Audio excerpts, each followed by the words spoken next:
Hello, everybody. My name is Ian Taylor, and you are listening to the Marvel Card Collectors Podcast, your weekly digest of hobby goodness. Joining me this week are two titans of the hobby. First up is my good friend, taste barometer and enabler, Donny Rider.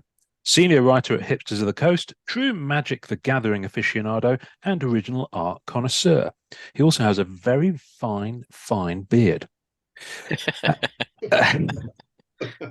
You knew I was going to mention that, I didn't you? knew it. I knew it Yeah, was you coming. knew I was going to. Yeah, you knew it was coming. We got it out of the way early. As I'm too much of a shy, retiring English wallflower to tackle this solo, Donny joins me to interview one of the most creative Flemings in history. And no, I don't mean that Ian bloke who wrote the Bond books and who's been dead for years. I am, of course, talking about the award-winning artist Tom Fleming, who has created some incredible original art for Fleer Ultra Spider-Man, X-Men, and now the new Fleer Ultra Avengers set, or as we are contractually obligated to call it on this show. Welcome to you both. I got through it. I've been crafting that all morning. You did good. Thanks, Ian. Yeah. We're glad to be here this morning and stuff. And I apologize for the lack of beautiful beard, but we'll proceed. We can listen. Someone out there will probably take a still frame of this and Photoshop it. So we'll give away a prize. We'll give away a prize for that. I'm not sure what the prize will be. It'll be like one of those Marvel no prizes from back in the day. Yeah, right. So Donny, you've been on here before. Tom, this is your first time. And Tom, I know we've been wanting to talk to you for absolutely ages, but schedules, and you wanted to wait until Fleer Ultra Avengers was coming, so we'd have something to talk about. So here we are, because it has dropped this past week. And Donny, you've even opened some, haven't you? I have. Yep. I picked up some boxes on Friday night. I've opened 3 of the 4 so far. And I've got some of Tom's cards that we can look at in a little bit once we get going. I think I have all of them, almost all of them in the base, and then 1 green. So we'll take a closer look at those. Good. All right. Well, Tom, I'm gonna go back in time a little bit, because I can't assume that everyone on our show. Sorry, I've just dribbled water all over the place. I've got a drinking problem, and we're only a few minutes in the show. I can't assume that everyone's going to know who you are, even though you're probably thinking, "How dare they?" So absolutely not. Assume one of these two scenarios, if you will. Either we just met in a bar and the evening is young, or that you're in a job interview. So what I want to know is how do you get here? What's the Tom Fleming origin story, Tom? Because I've looked at your Wikipedia, which I'm sure was probably riddled with errors. So I don't want to assume that everything written there is written there. But where did you? Because you're a professional artist, aren't you? This is a full-time gig for you, yeah? Yes, it is. Yep. Yeah. So where did you kind of start from, and where do you get to Marvel? How does Tom Fleming become an artist and then get to Marvel trading cards? Okay, so little interesting. From the very beginning, of course, went to Syracuse University, studied in their School of Visual Arts program, and that's where I met my buddy Dave DeVries, who everybody on this podcast probably is familiar with. Oh, yes.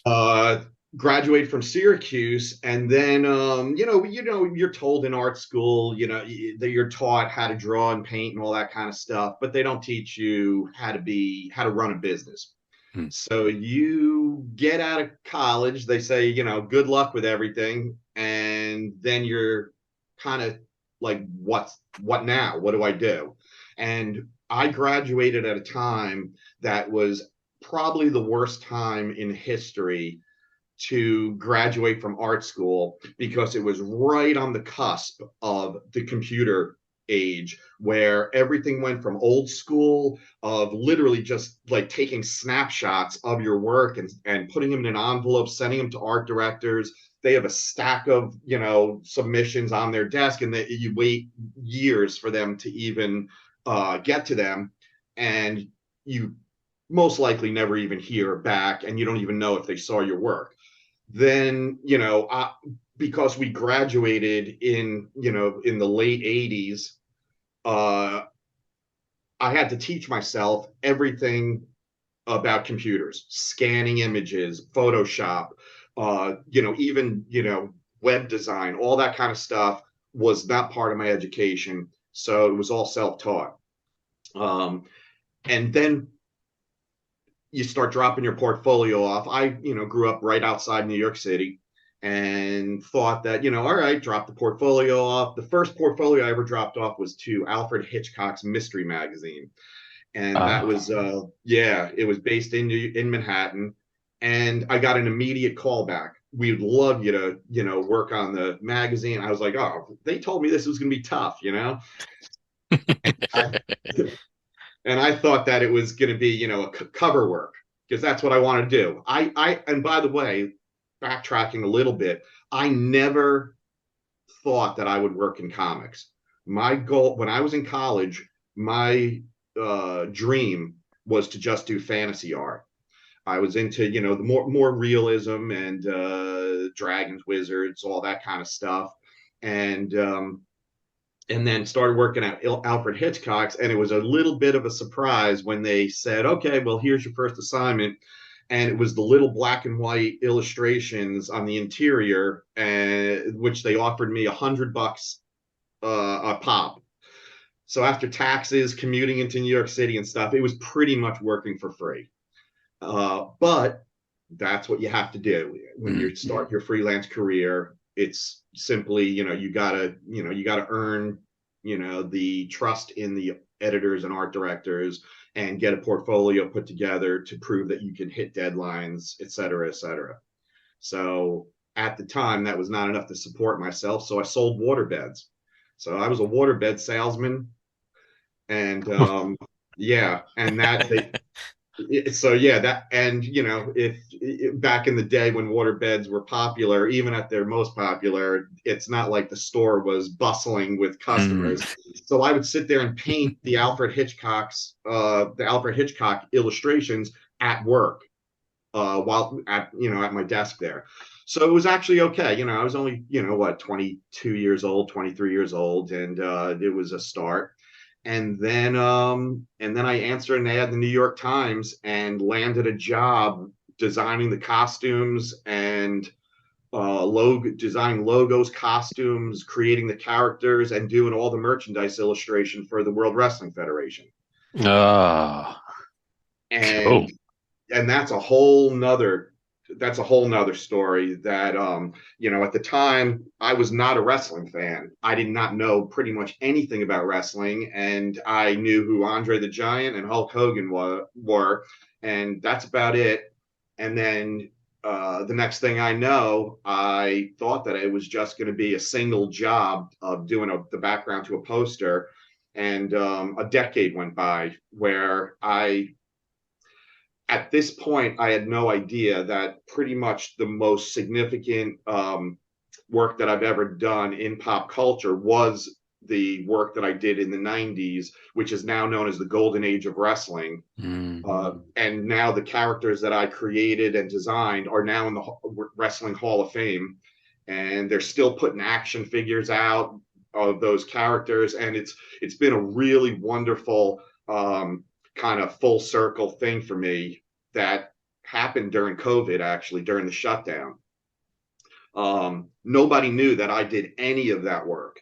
Wow. And so during COVID, when all the conventions shut down, I had to kind of figure out ways to make up for that income. And one of the ways that I started doing that was reaching out to Facebook groups and sharing my work. And I had no idea the can of worms that I was going to open up with the wrestling stuff. It was one of those things, and I got a small taste of, if you're familiar with the documentary Searching for Sugar Man, there was a little bit of that there where people were like, oh my God, these illustrations and the work you did, that represents my childhood and my relationship with my grandmother. We watched wrestling together and we never knew that you did this work. And I just started getting fan mail from all over the world and podcast requests. And it became this like crazy thing. Yeah, it was absolutely wonderful. And I just, I kind of giggled to myself of how ironic life is sometimes, and the unexpected, because I literally worked from 91 to the last job I ever did was 2002 for the World Wrestling Federation, now WWE. And I've never looked back. It was 30 years of me not ever kind of doing anything in the industry again. And then all of a sudden this whole phenomenon happened. And God, the fans, talking about starting a petition to get me into the Hall of Fame. And it just became this crazy thing. And, my heart, to be honest, my heart is in comics. It's, that's where that's when I get jobs in comics, that's, I feel at home. That's my, and so going back, the World Wrestling Federation kind of ran its course, and they started going through a lot of controversy, and it was they started laying people off, and it was time to start thinking about other things. And Dave DeVries, one day just said, "Hey, listen, man, I've been doing some DC Comics trading cards, and I have a gallery show in Manhattan. Why don't you come down with your portfolio and I'll introduce you to my art director and, see what happens." And that was I was like, "Dave, I don't, I don't know how to draw comics, and that's not my thing, but man, that does sound good." And I'm someone who does not pass up opportunities. I am gonna, if the opportunity's there, I'm gonna take it. And so I went down there, and my most vivid memory was Dave's work stole the show, but there was also work from Ray Lago, who is now a good friend, and it was fantastic seeing all that art. And that was back in the day when you could go. There was a lot of galleries supporting comic book art and things like that. And I met the DC editor, trading card editor, showed him my work, and I think it was Sean Taggart at the time, and he looked at my work, and it was a portfolio of wrestling illustrations and stuff that I've been doing for the last, at the time, that this was 1994. So it was like I was still doing wrestling stuff, but on my own, freelance from my apartment, not working 9 to 5 at the WWF. And I showed him the work, and it was pretty much, "Hey, looks good. I don't see much comic book work here." But so I thought it was don't call us, we'll call you, good stuff. And 2 weeks later, I get a call, and they asked me to do the Superman trading card for the DC Master Series because the artist that was working on it could not get his face correct. Oh. And yeah, it was one of those things where I was like, "Oh my God, all right." So I've never done comic book work. They're being that, they're scrutinizing that much that they're offering me the job, and it's Superman out of, to start me off. And I was really intimidated. Sat down, did some drawings, faxed it in.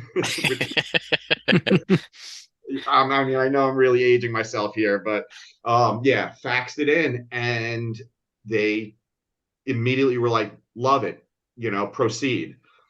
The only difference was, because I've never done comic book work, they had Kerry Gamel do thumbnails of the poses, and then I worked from thumbnails.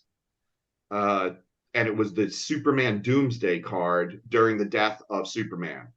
So it was like crazy significant, which I was just super thrilled to work, to get comic book work. And the project went really well. They immediately approved the painting, and then they offered me 3 more cards during the death of Superman, the Superman Platinum series. they gave me the Doomsday card. I did the Death of Superman card, and it was just all of a sudden I was like, wow, I'm doing comic book work. There you go. Oh, that, yep, nice. All There's right. your Doomsday, and that's signed as well by you, apparently, according to this eBay listing. Yes, it is. All right. Yeah. So, that Doomsday card actually was a little funny story attached to it. I pulled an all-nighter for that one because I wanted to, and the card printed a little bleached out, but when I finished it, I was really happy with it. I lived right outside New York City, pulled an all-nighter, was absolutely exhausted, but at the time I used to drive into DC Comics and hand deliver the paintings to them. And all I had to do was take a shower, drive it in, and the job was done. And in the shower, I was so tired. While I was shaving, I fell asleep and shaved half my eyebrow off. Yeah, it was actually, and I had no idea. You know, I looked in the mirror and I was like, oh my God, this is crazy. And when I handed the painting to it was actually Larry Daly for that set, the art director. And when I handed him the painting, he actually took the painting, and I saw him like kind of look at me like, you know, and then, you know, look at the painting. So yeah, so that was a little funny story. But anyway, that was the start, working for DC. And I know this is a Marvel. Yeah, we can cross the streams for you, Tom. And we're about to. So at the time, the Fleer Ultra XMen set was coming out. They were hiring, and Dave gave me the contact information for the Marvel editor, sent in my DC stuff to them, and then the ball started rolling. The first card that I ever did for Marvel was the character Forearm. And obscure, pretty much doesn't even exist anymore, I don't think. Yeah. But it was my opportunity to take that character, and basically Forearm was a combination of Hercules and the Hulk. Gotcha. And yeah, and take advantage, because the Hulk being pretty much at the top of my list of characters that, you know, as I'm wearing my Rom shirt, Rom and the Hulk were my two favorite characters. With Moon Knight being a close third when I was a kid. Mm. And I Here basically was like, yeah, for Mutant Liberation Front, apparently. Yep, there it is. Yep. I've just found it. I knew, I had a suspicion that the DNA of your work kind of spanned Fleer Ultra from the 90s, like the OG stuff and the modern stuff, but I hadn't spotted it on the checklist. So thank you for pointing it out. I think it's because of the character. Yeah. Yeah, that one kind of disappeared. You know, I mean, let's face it, the character is not sought after. No. we can bring him back. We can really push for that. Let's see if we can get Forearm back. Yeah, if anything, people mistake him for, I think there was a Mortal Kombat character that looked very similar to him. Gotcha. But yeah, it was they absolutely loved that painting, and it wound up getting me an Incredible Hulk Sega Genesis Super Nintendo cover that I finished the project, got paid, and they canceled the project. There it is. Yep. So the Hulk project never actually was released to the public, but it was still, you know, when you do work as a freelancer, that's your goal, is for things to snowball and one job lead to the other, and that's what was happening. But yeah, I still like that painting. It was one of there was a lot of pressure because it was the first Marvel job ever. Yeah, and it was a fun, it was a fun painting. It's a great painting. It's great. I love it. Like some stuff like this is my favorite, when an artist takes a character that maybe nobody really knows about and just knocks it out of the park and does something really cool that nobody else has done or probably will do again. That's great. I've never seen that.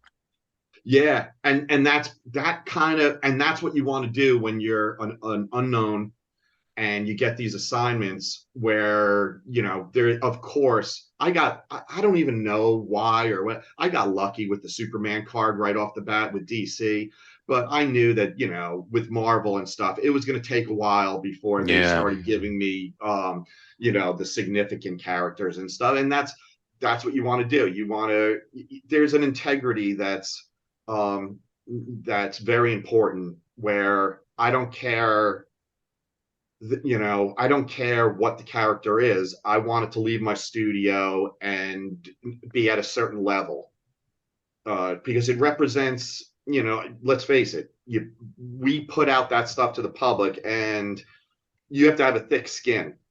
There's some haters out there, and and I'm fine with that. Everybody, you know, you can take, everybody has an opinion, and you don't have to let it personally affect you, because that's just the way it works. And YouTube is notorious for, you know, the comments and you know, and the age, you know, there's an age spectrum on YouTube that you can literally tell it's a, you know, a 13-year-old in, you know, that's you know, and you just got to let that go. Yeah, if everyone liked the same thing, it'd be boring. But then you add in social media, and it becomes a whole different thing. Yeah, whole different thing. I've been really fortunate. I have to say, for the most part, everybody's been pretty wonderful on social media. And this Avenger set, which we'll get to, is the first time that I caught some slack with the social media scene, and I'll get to that. So basically, with the trading card stuff, you know, DC stuff leading into Marvel, building up some confidence with art directors and editors. And the problem with working in the trading card industry is there's a very frequent turnover of art directors and editors, and they stay for a short period of time and then move on. And as a freelancer, you have to hope that they pass on their list of their stable of artists and you're part of it, or you have to start over. And that's rough as a freelancer, as a young freelancer. So with the Marvel stuff and the DC stuff, it was actually quite, I was fortunate. They did very often pass on the list and use the same artists, introducing new artists. And, you know, and you guys know, you know, a lot of the sets in the 90s there was a group of guys and not as many gals as there are now, which is really nice to see the females get their chance. And they did, you know, use a lot of us over and over in the set, which was a really nice stable income for the most part, because back in the day, as you probably know, they paid way more than they do now. Wow. To actually do the trading cards. I mean, I'm talking 3 and 4 times what they pay now back in the 90s. Wow. And yes, now the difference is the original art makes up for that now. So gotcha. Yeah, so please, everybody, understand that doing these is a passion, and we love this stuff, and this is what we've wanted to do since we're 9 years old. But we do have to make a living, and so the money and the income and the you know, the career is now, with the trading cards, is now based in the original art. Yeah It's interesting. Yeah.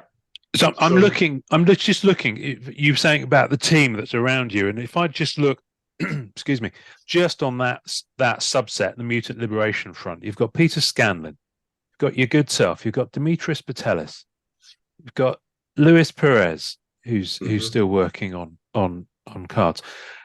On the next team up, you've got John Romita Sr., then you've got Ray Largo, then you've got Boris, got Nelson, it's Greg and Tim Hildebrandt, Glenn Fabry. I mean, the list is just, it's a well-known list. And the interesting thing for me is that with these newer sets, I mean, I don't want to jump ahead too quickly, but with these newer sets, there's a pedigree and a trust if you're going to bring this brand back 20 years later, which they did. Yep. By having you guys on board. And so many of those OG cats are back, which must be in itself a calling card, for you to have had that 90s and now. Yep, absolutely. As a matter of fact, and this is another wonderful thing. When I started, I've always been a huge comic book fan since I've been a kid. And a lot of these names that you just mentioned, I was already a fan of. Started working in the industry, and now I'm very good friends with a lot of them. So it's really nice when you are influenced and somebody is, a part of your, development growing up as an artist, and then becomes a friend in the industry and stuff. So, there's so many names that I can name where I was just like, oh my God, it's, full start, hanging out with my buddies in middle school and stuff, Joe Jesco being one of them. I was looking and collecting Joe's covers for the Incredible Hulk magazine and Conan and all that stuff. Yeah. And met him years later. And the funny thing is, he's not that much older than me, but he started at such a young age that he was an influence. And he was one of the only painters working for Marvel at the time. Earl Norem, Joe Jesco, Bob Larkin, and maybe, maybe a couple more. And that was it. And I wanted to be a painter, and they were painting. And so it's a really wonderful thing to now be friends with these people that were part of the artistic development. And then flash forward to, I think it was 2017 when they brought the Fleer brand back. I got the call from Jennifer Wu, and I can't thank her enough, because that exactly what you just said was that her description was, we're bringing it back, and we want some of the old school guys that did the 90s work in the stable, and some fresh talent, some younger up and comers, and do like a mix of artists in this set. And that's exactly what they did. And I was just so grateful for me being one of the names that she decided to bring back to this day. And when somebody does something nice for me, I don't forget it. I really am grateful for anybody that's kind to me. And so Jennifer, I can't thank her enough. And it started, a whole new thing with all these the new generation of trading cards. Yeah, I mean, it must be bonkers now to have people discover your work now and then go back and say and be like, OMG, there's 90s stuff, and then there's all the fantasy work that you were doing through the noughties, and all the other work that people can discover as well. And it's just I dug into it earlier on, and I was like,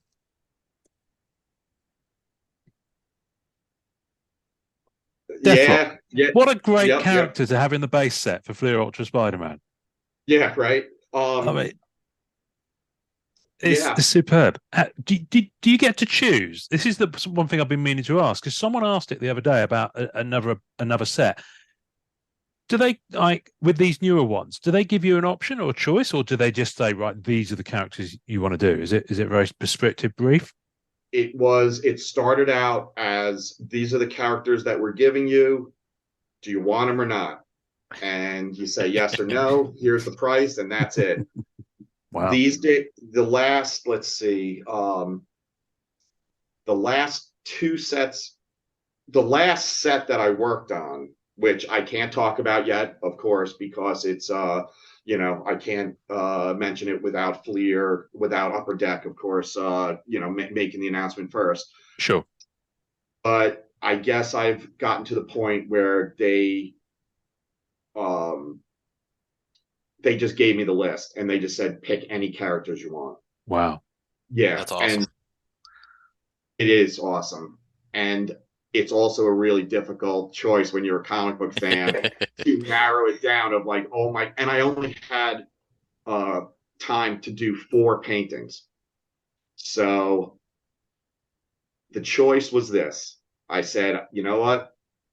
I'm gonna pick characters from my childhood and my brother's childhood, and I'm gonna do my 2 favorites and my brother's 2 favorites. And so yeah, it was a tough one. But yeah, so now to answer the actual question, it's they let me choose, and in the last couple of sets, but for the most part, they tell you this is the characters that we have. Are you interested? Especially in the XMen set that I did, they had all the original X-Men, and that was a super fun set to do. All the original, the Brotherhood of Evil Mutants and the original X-Men.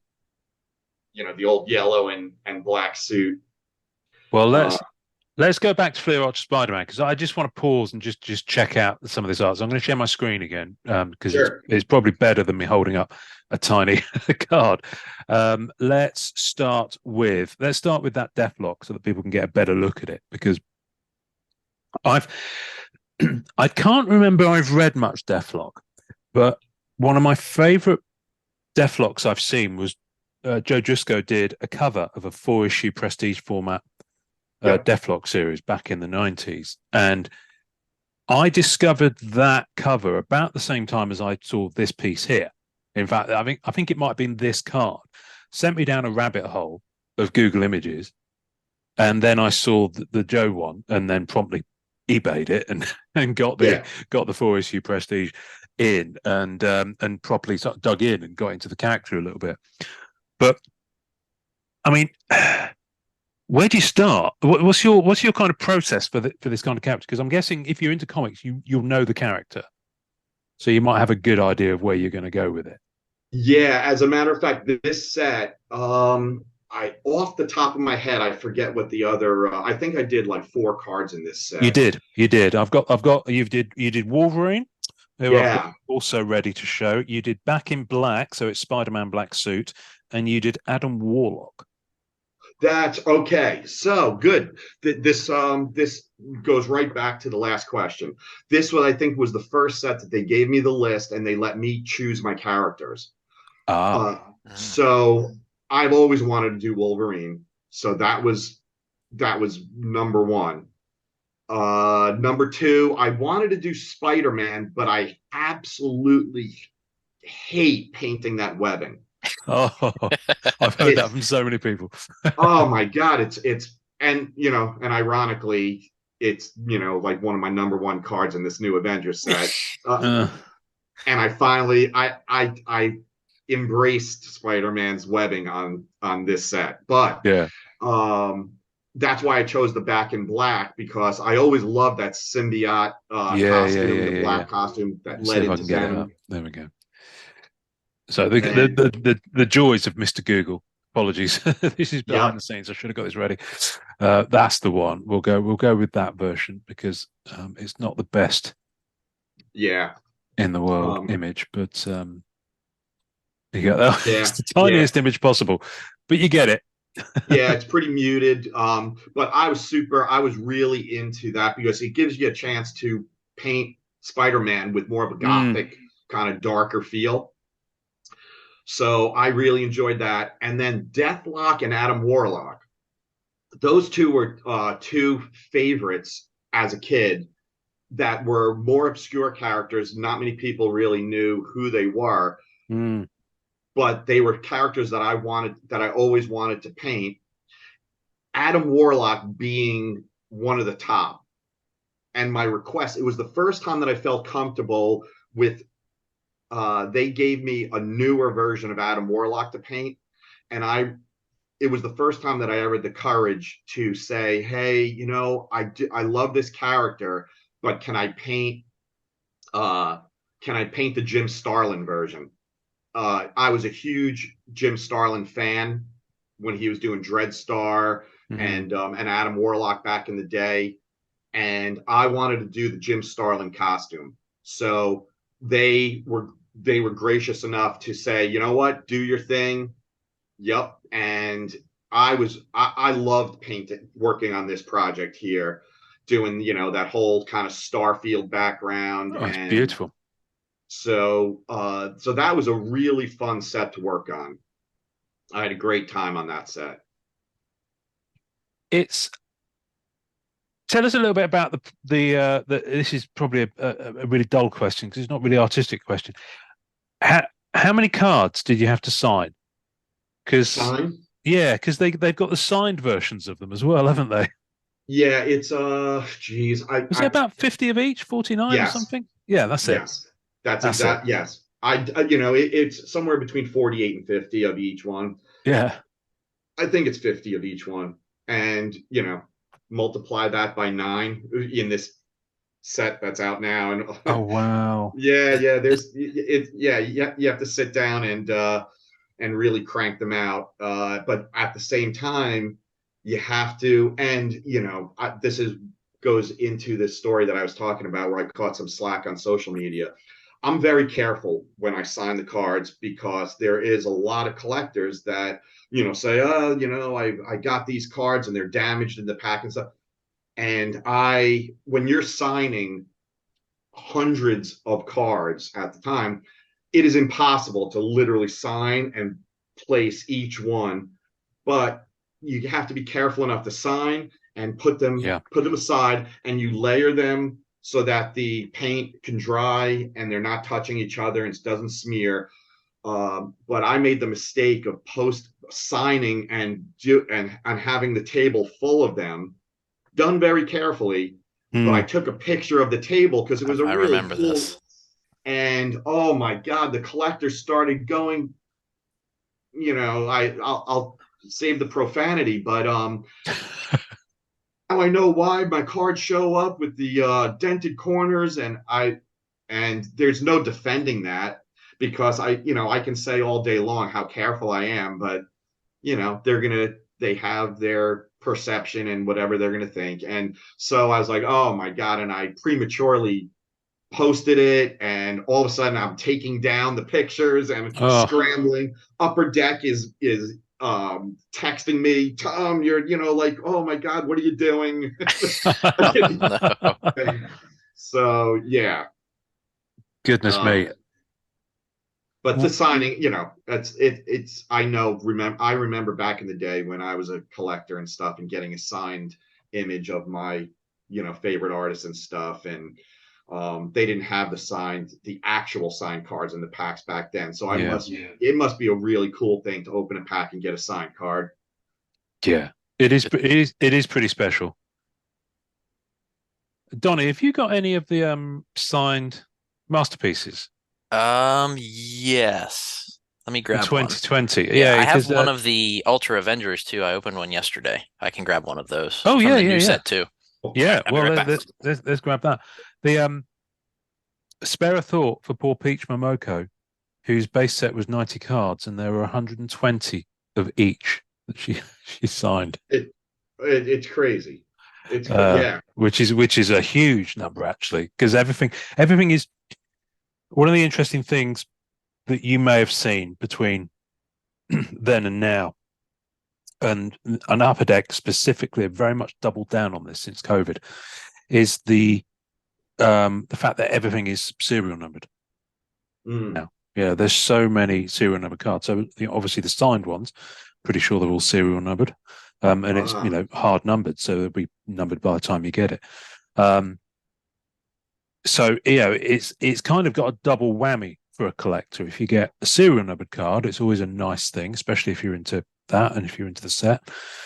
But then if it's got a signature on as well, I can appreciate the appeal of it. So thank you for your service on doing all those signatures. This is one from the new set, and he signed it right along the foil parallel, which is really nice. Wow. Okay. Who signed that? This is John Grello, number to 63. Number to 63. Okay, yep. Interesting. All right. That's because when the Avengers started. That's right. Yeah, a little tidbit of how things have changed a little bit. These days, they actually give you an example and tell you where they want you to sign the card. Oh.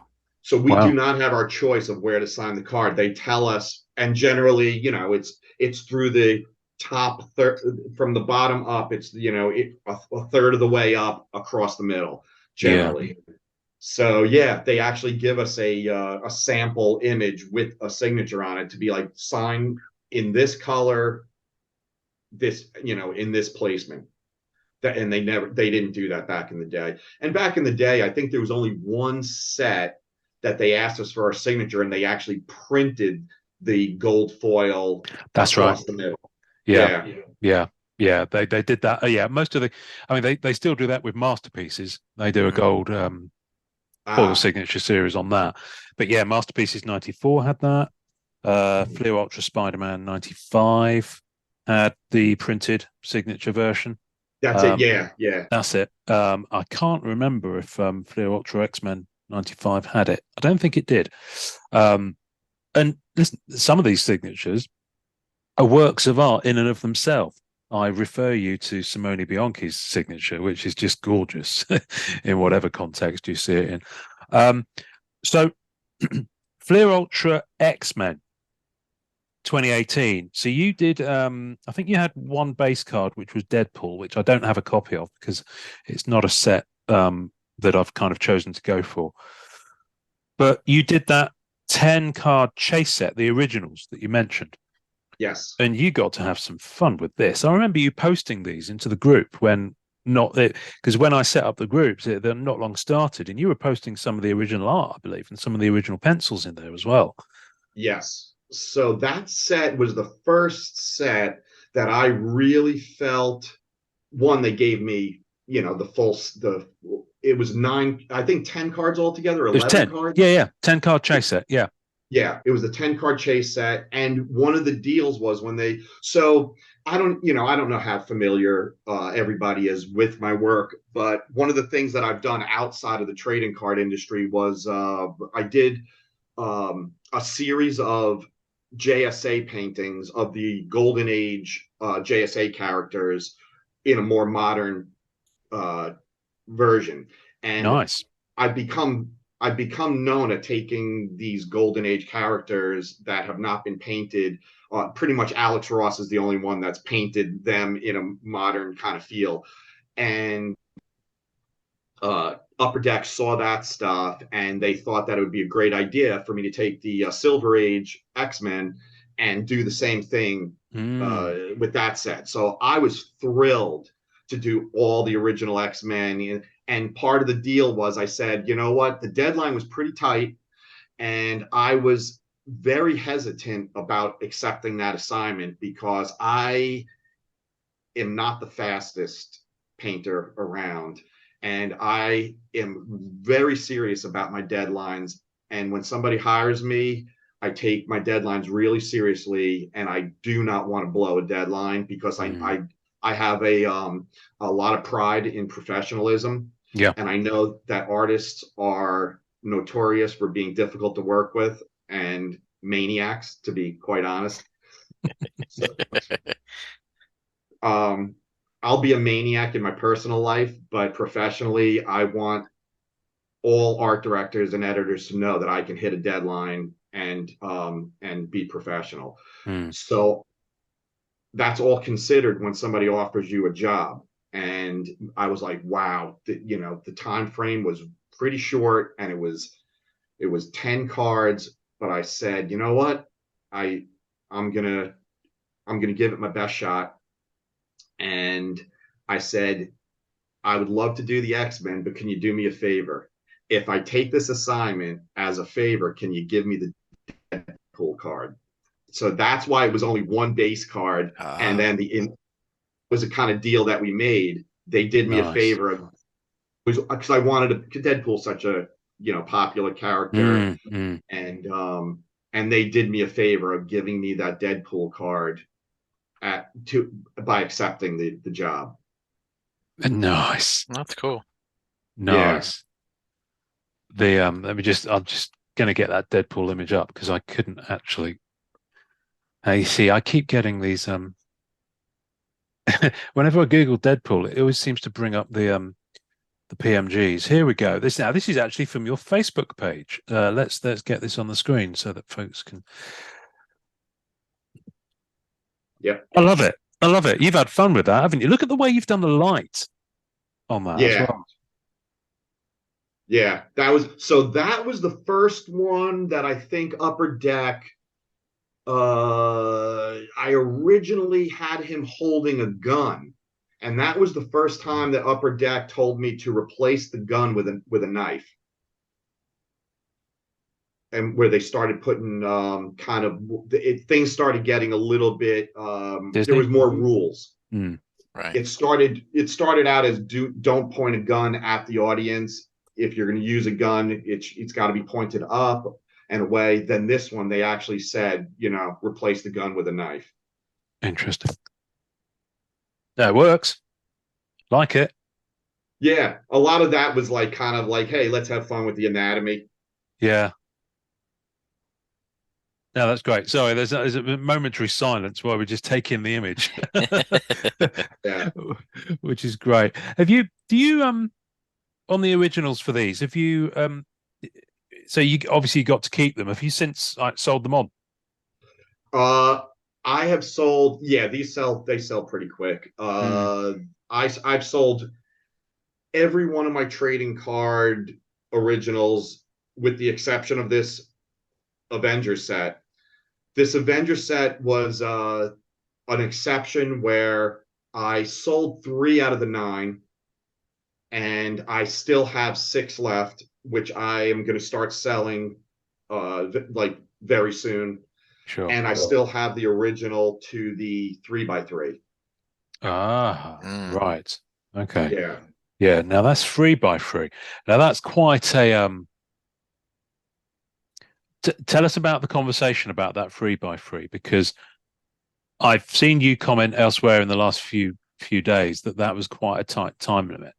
But the thing I'm interested in is that the 3x3 or the 9-up, I guess you could call it, has previously been the kind of purview of Messrs. Hildebrandt and Hildebrandt on the 90s set. Yeah. And then, of course, Greg did the 9-up for Fleet Ultra X-Men 2018. So how's it feel to be taking that mantle? Okay, so that is part of this story. And this story is, man, okay, so I finished the 9 base cards. That was a done deal. I got a job doing a whole wrestling project where I pretty much worked harder than I've ever worked in my life. I did 23 paintings in 25 days. I was burnt out, shot, ready to go on vacation, and Upper Deck gets in touch with me and says, we're having issues with a project. We need you to pinch hit. Would you be interested in doing a project with, I think it's 11 characters in that painting? And they offered me the price to compensate, because they said the catch is this: we need it in 10 days. Oh my God. And then they sent me the examples of what it was, and I was familiar because I'm a fan of Tim and Greg.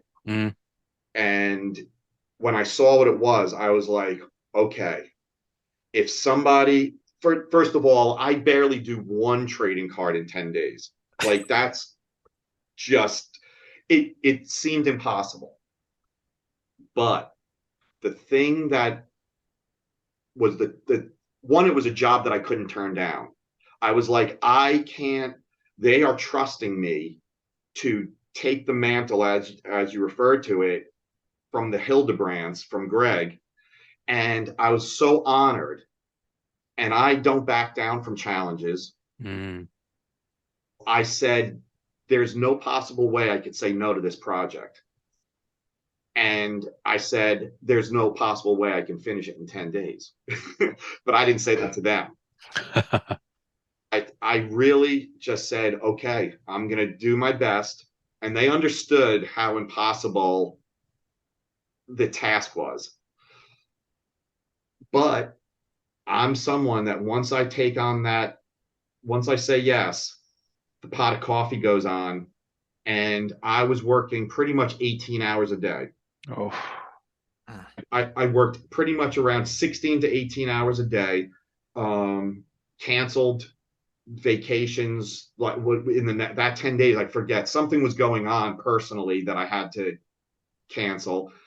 And when it all came out, I believe they wound up giving me 13 days. So that project was from beginning to end, 13 days done.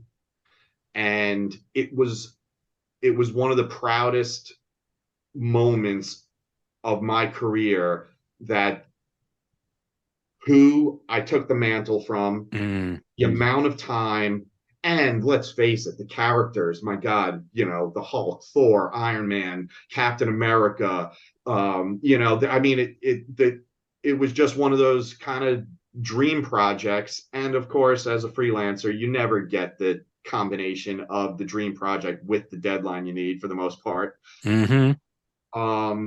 And there was sacrifices that need to be made with some of the figures.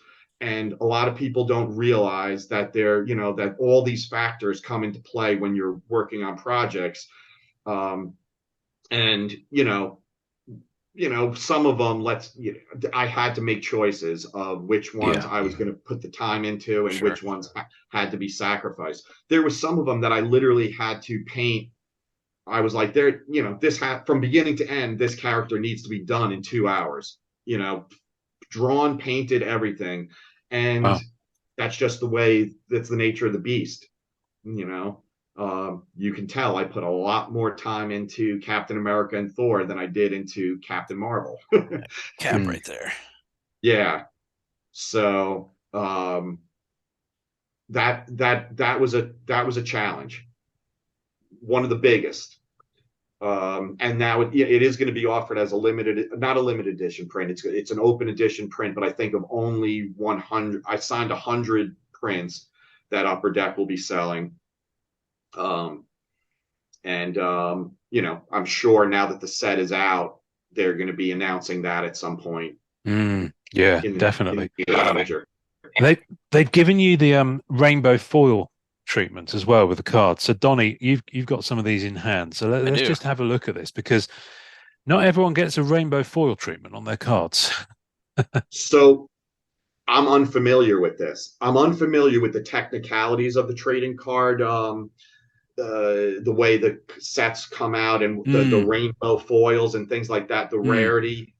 So tell me what, I want to know what I should be honored about, and what is the rainbow foil? Well, let's go to the puzzle pieces, Donny, because they're the ones on rainbow foil.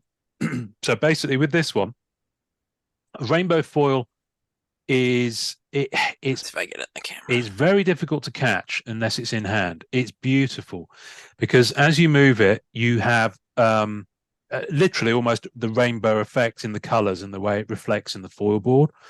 So to have that, and if I'm right, that's thick stock, isn't it, Donny? It is. It's 779 point, I think. Yeah. So to have that in hand, what they did with Fleer Ultra, both of them actually, but Fleer Ultra Spider-Man is the one I'm more familiar with. You could combine on ePack. So when you bought it through their digital platform, the cards are physical; they're just sat in a warehouse somewhere. But on that platform, you can combine 100 of the base card, and you will get a rainbow foil parallel of them. Now, because of how much effort that takes, they wouldn't have printed that many rainbow foil parallels, but you can get a rainbow foil parallel of your Deathlock, for example. Now, this is just a regular base card, but the rainbow foil version, there'll be very, very few of them out there because not everyone would have gone through that chase. And they are just stunning in hand. I mean, my character's Black Cat, so I have the Black Cat version of it, and also there was a web foil version where they had foil webbing around the character. Yes, yeah. Familiar with that. And you can do the same with the rainbow web. You can get a rainbow web foil, and you have to get 100 of web foils. The problem is that the web foils with perfect collation were only one in every so many boxes. You would hit the same character. So the rainbow web foil of this card, there'll be probably 8 to 10 in existence. Oh wow! If that. Okay. So when I say rainbow web foil, it was different on Fleer Ultra X-Men. There was a rainbow web foil parallel of the entire set, and you still had to combine to get to it, but it was a lot lower. But for me, it's kind of a royal high mark because it was so difficult to get them for Fleer Ultra Spider-Man. Wow. So the fact that they've given that, and it's such a beautiful treatment, it really is. The fact that your 3x3, your 9-up, has been given that as out the gate means that I personally, I've kind of already chosen the elements I'm probably going to collect from this set, and that is on the list because it's rainbow web foil and because it's a 9-up puzzle, and it will just look astonishing, Yeah. Wow. And they also they don't fall. They're kind of hard to pull out of boxes too. I don't know what the hit rate is, but it's not a lot. Yeah. So I think they'll be tough for people to complete as well, and people love a challenge.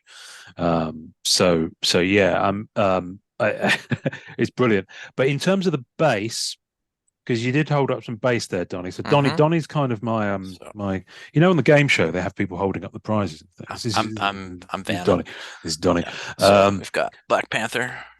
So let's pause on the Black Panther for a minute because I'm seeing a lot of love for this image on the comments and the things like that. Tell us. Let's dig in a little bit. Some of the composition and some of these pieces from this set, just because that's the one that I guess is the most fresh. Tell us about this piece and where this came from. Okay, so first of all, that was one of the cards in this set that I was honored to, because Black Panther is so big right now. Huge. I was just like so honored that they gave me the Black Panther over all the others, including Spider-Man. But the Black Panther was such a relevant character right now that's when I realized how much faith and trust that Upper Deck had in me at this point.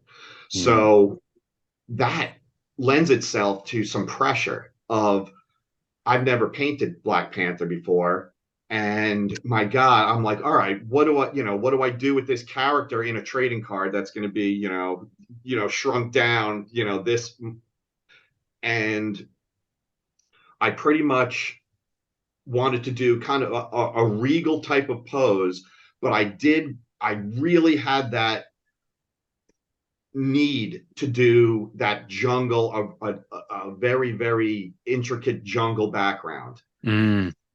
So you really lead into the background on this one too, Tom, which, I mean, not that you don't normally paint backgrounds, but you can tell that it was definitely something you wanted a part of. Exactly. Exactly. I usually, because of deadline issues, I don't usually, but this was an exception where I was like, I have to do this character justice. I've been I love the character Black Panther way back in to Jack Kirby when he was drawing the series. It was one of the first series that I really embraced and collected, issue number 1 through whatever the last one was, and then started looking at Marvel premieres and all the ones that Black Panther appeared in before. So I love this character, and that's hence the detail in the background to, it's not just about the character sometimes it is about the overall feel of the card. So I hope I did the character justice. I am getting a lot of love for it. So it definitely has that. It definitely evokes royalty just with the gold and the positioning of it. Cool. I love it. I really like it. It's interesting. There are two schools of love with Black Panther, for those who like the cape and those who don't like the cape. And of course, the cape was always kind of OG from back when it came out. But so yeah, I like that. It feels like he's kind of got his regal kind of outfit going on there. It's lovely. Yeah, regal is actually the word that I had in mind. And this is, I didn't have an option of which costume. They told me it was this version. Gotcha. With this gold work and the cape. They wanted this version, and that's what I had to go with, which I'm totally fine with. That's great. I'm just kind of, there's so much detail in the jungle going on there that it's just great. One of the interesting things with this set, Donny, hold up the Black Panther base card again, if you don't mind. So there's been, and I haven't got any of these in hand yet. My box is on the way. I've got some blasters coming as well. How they're doing the parallels of them. So I think that's a base one. What color is the foiling on that? Is it gold? It's a silver foil. It's a silver foil. Yeah. So obviously they've kind of cut some of the background to put that foiling in, and that's a little bit. There's a little bit of a storm about that amongst collectors, because some of them are very purist in the way that the previous Flair Ultra sets were done, in that the foiling was very much augmenting and not removing some of the background. But on this one, they've clearly made a style choice to actually do the foiling in that way, which I kind of don't want to prejudice having them in hands. I don't think I'm a fan of it, but I might feel differently when I've got the card. But the different parallels of it, my understanding is that the foiling is different. Donny, yeah. So right? Yeah, the next one we can talk about is the Vision. This is a green. So the greens fall every 1.5 packs. But Tom, this was one of the first images that came out for the set, right? Didn't they use this to promote it? That's right. Yes.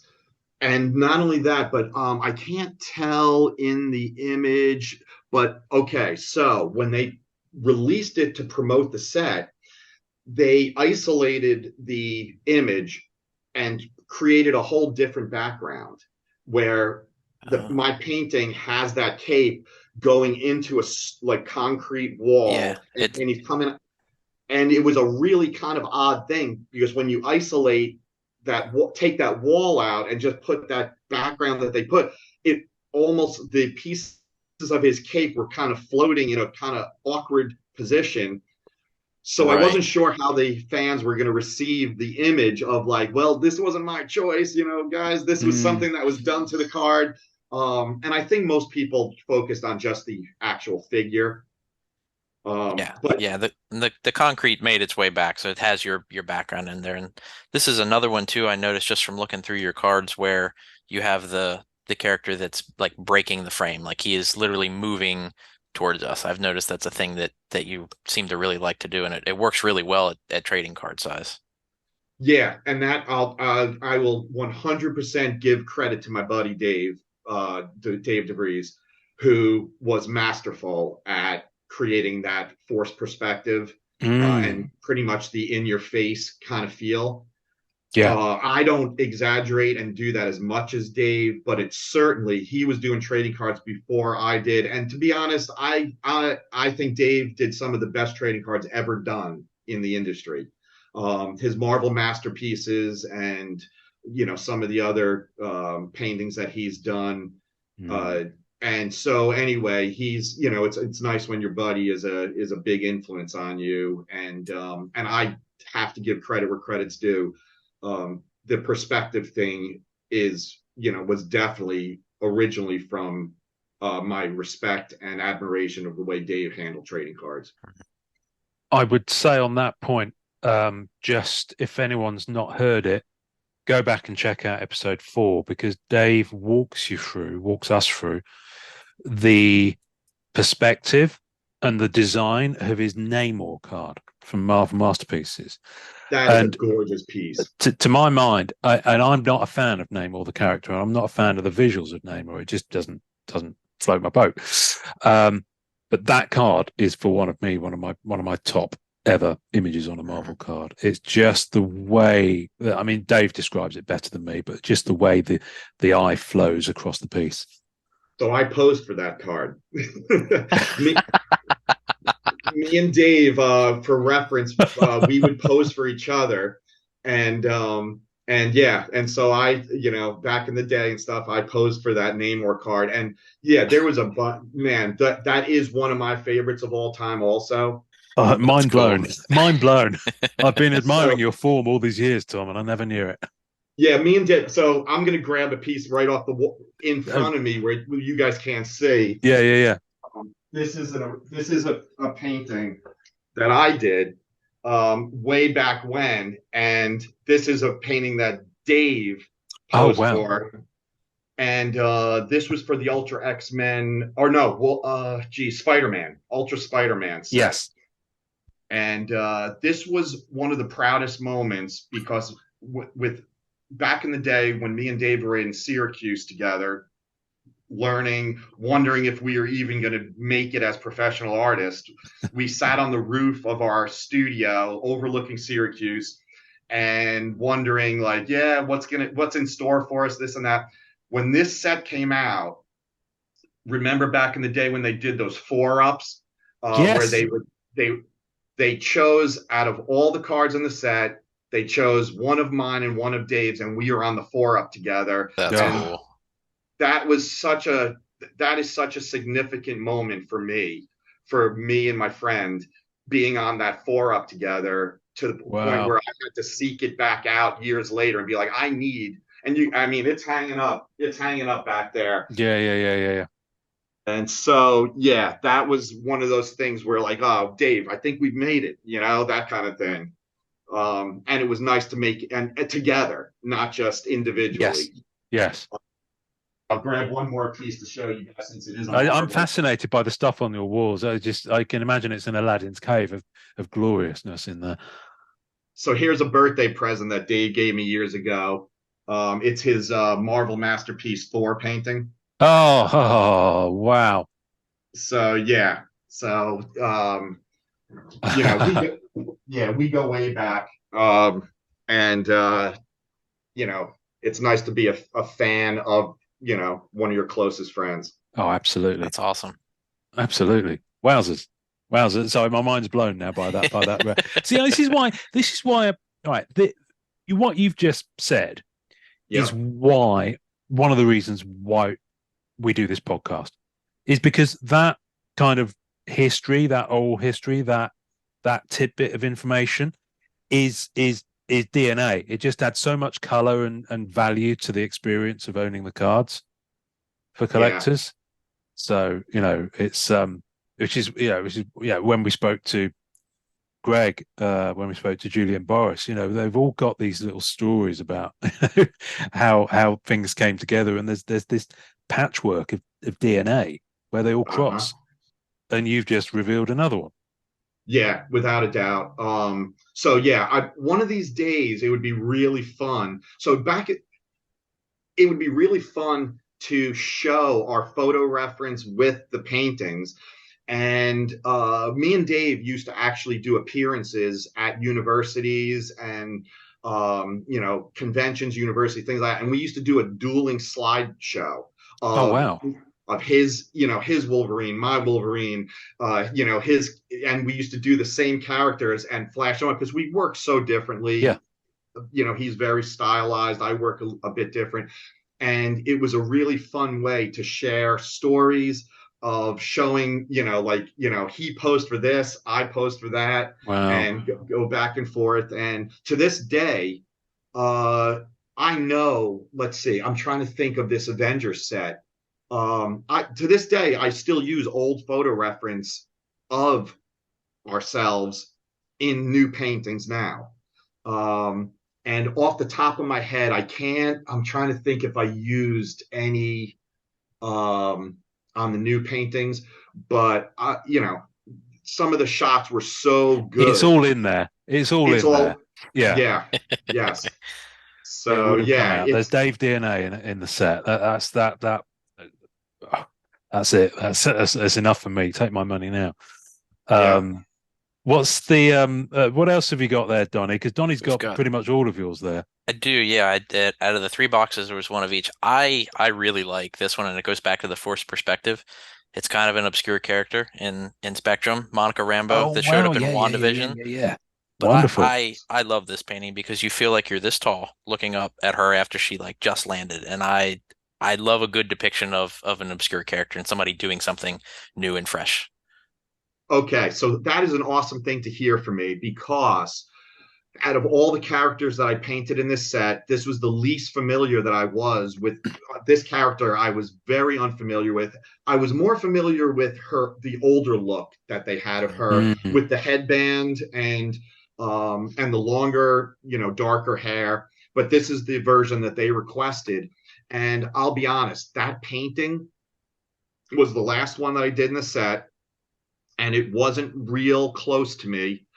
I wanted to just get it done because the deadline, I was exhausted from doing the set, and the integrity kicks back in of I don't want to let anything leave the studio, subpar.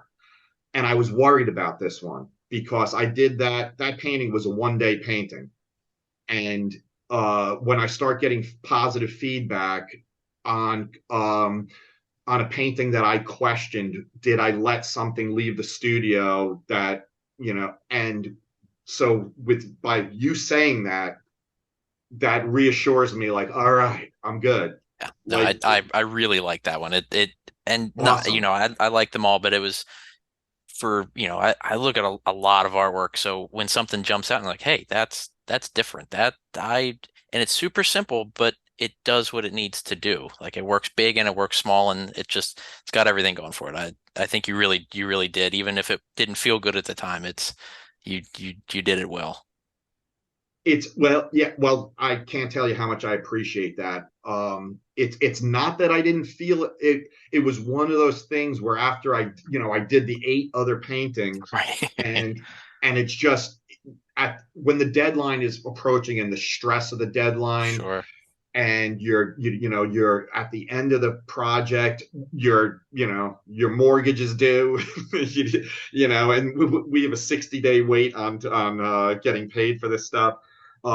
It's there's a lot of factors that work in, sure. And you there are times where you just want to finish up the project, but you still have to deliver. So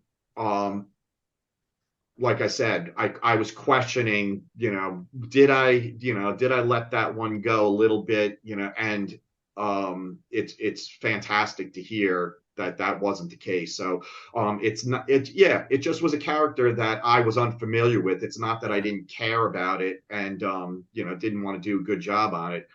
I just don't know that. I just didn't know the character. And then the other one was Starbrand, yeah.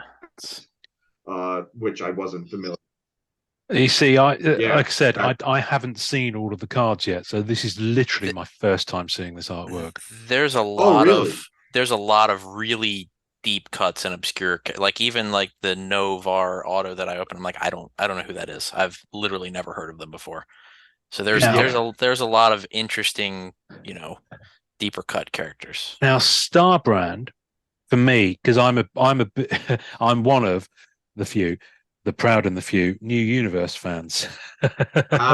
So okay. I remember the OG, like John Byrne, Starbrand from that run. But that's a different visual, isn't it? That's from a different incarnation, because the Starbrand actually can move from person to person. Correct. Yep.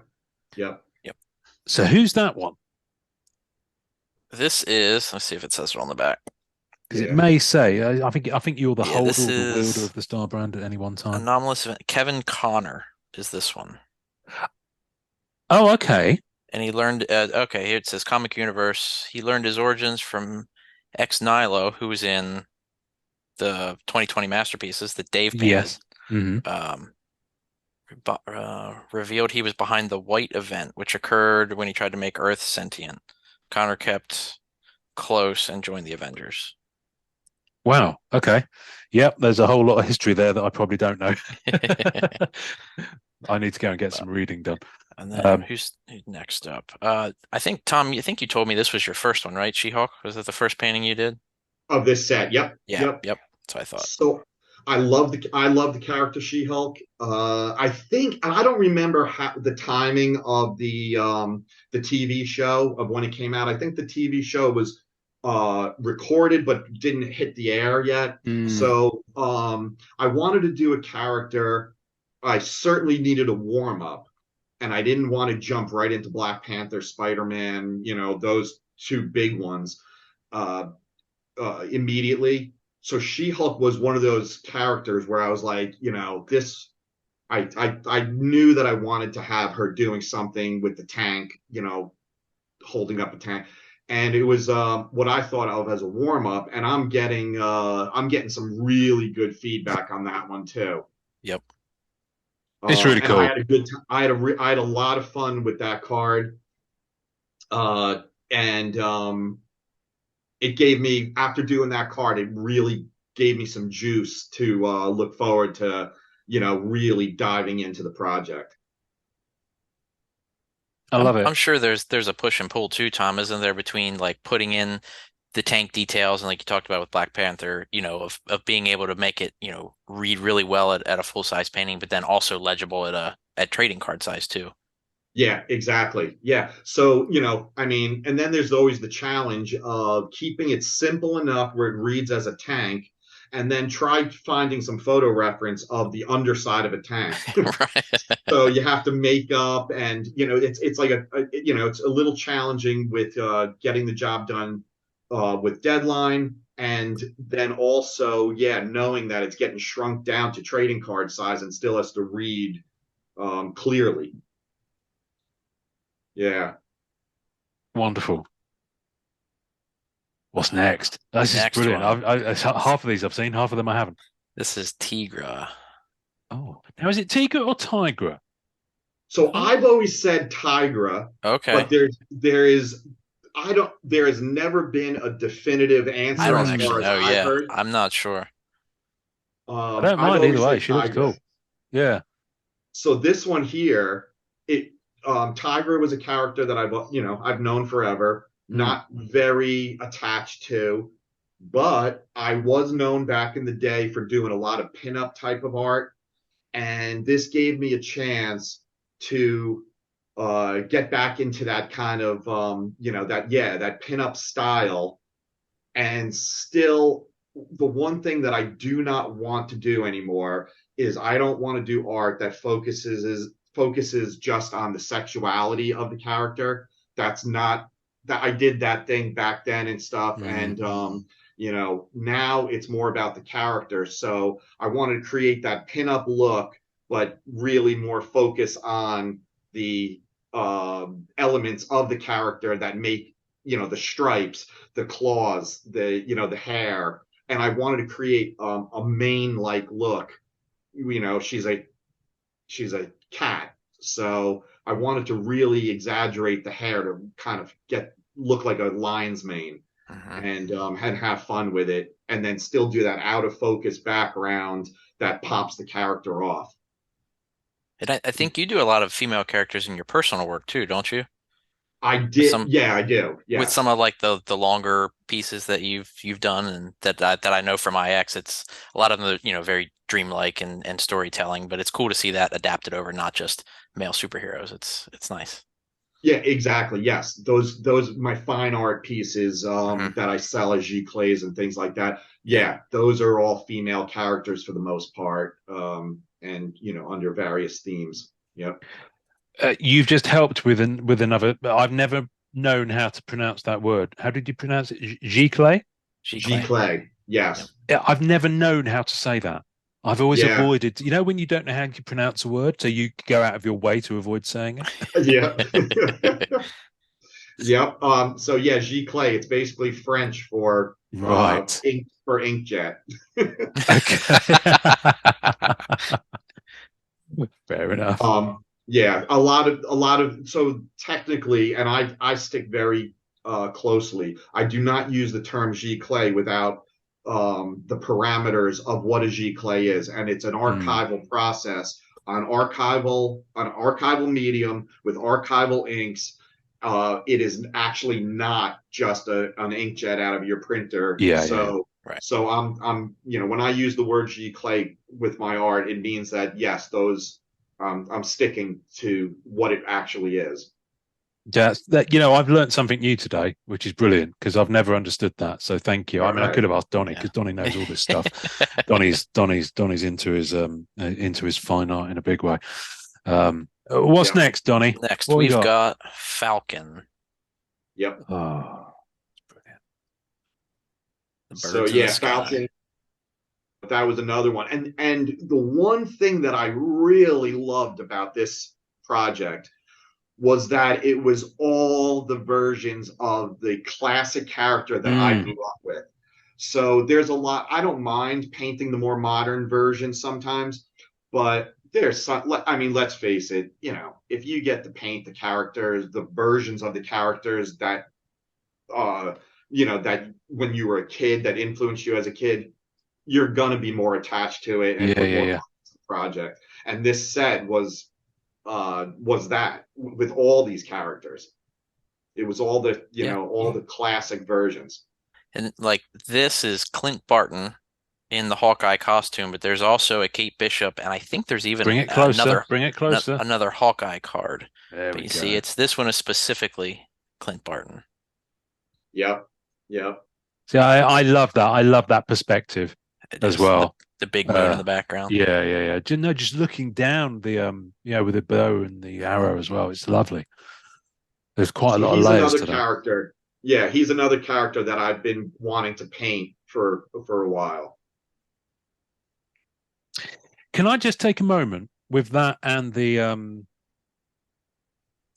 Falcon card that you just showed to if you can hold them both up. Sorry, I just thought it's good to take a moment here. See, Upper Deck have done something very clever here that they did with Marvel Masterpieces. They've allowed the painting to break through that foiling at the appropriate moments.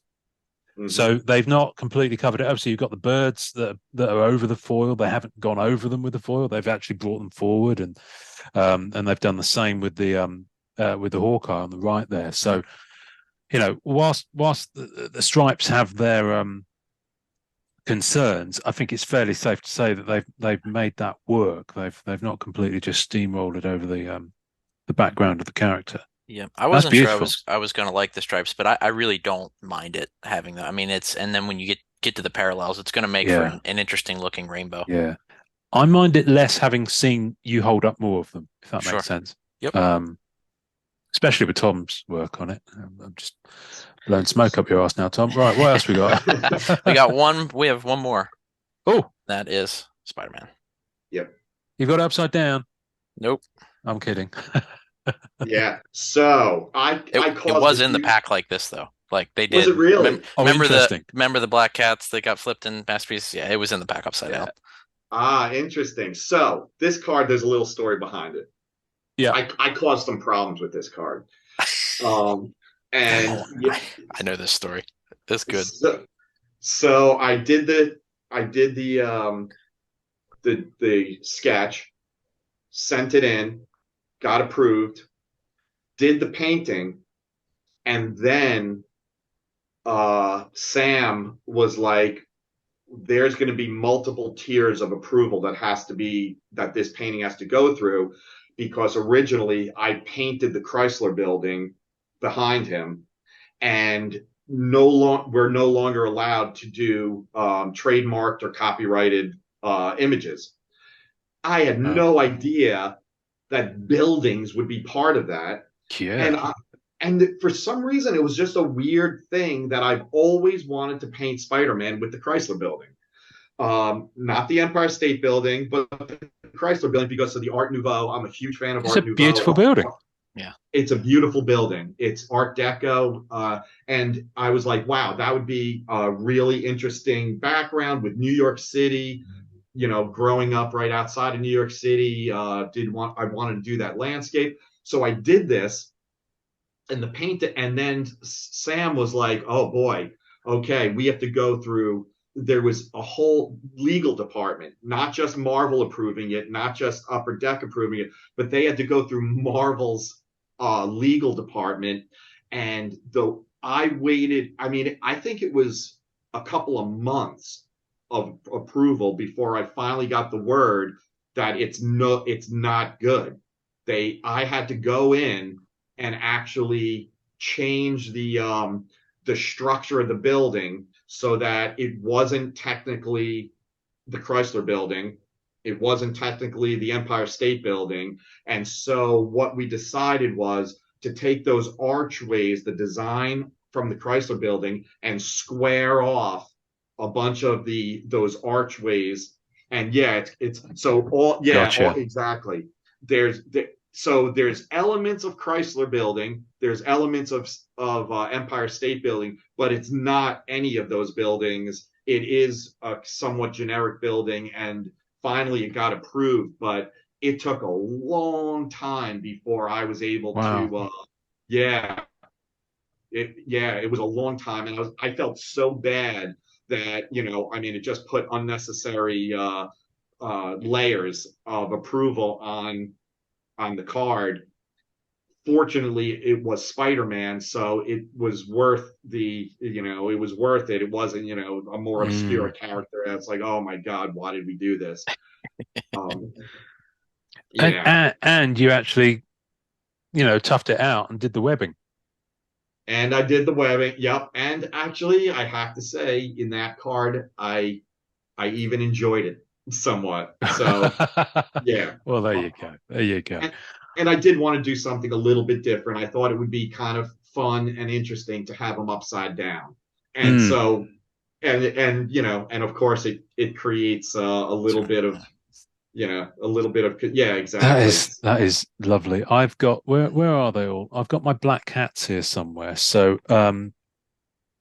I can't, I've lost them, and my black cats have disappeared.